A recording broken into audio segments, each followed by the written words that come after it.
Hello to all our Inner Health Circle members. I'd like to welcome you back to our video presentation.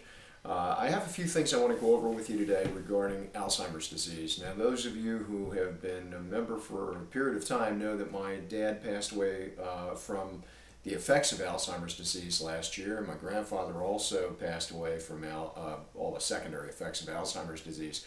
So, it's near and dear to my heart, and I've done a lot of reading and studying on it, and the latest research is extremely interesting. An article just came out recently about what's being done and found right now relative to Alzheimer's. Now, one thing that we always related Alzheimer's to were the amyloid plaques that form in the brain, and we always thought that was the cause of Alzheimer's. Now what we're finding is that those amyloid plaques are actually protective. And the way this was found out was interesting. There was a research study being done last year on a drug for Alzheimer's disease, and it was a drug that had moved along further than any other Alzheimer's disease drug at that point. It was in the third phase of trials, and it was actually being used on patients in the public. There were about 3,000 patients that were having this drug used on them. And what the drug company found was that the people who actually took the drug got worse. Now, the interesting thing about this drug is that it was designed to eliminate these amyloid plaques in the brain. So by getting rid of the plaques, which up to that point everyone thought were causing the Alzheimer's, we found that it actually increased the rate of decline for an Alzheimer's patient. Now, a couple things I want you to understand about this. Number one, the body never does anything wrong. So the amyloid plaques were being formed for a reason, and it's a protective reason.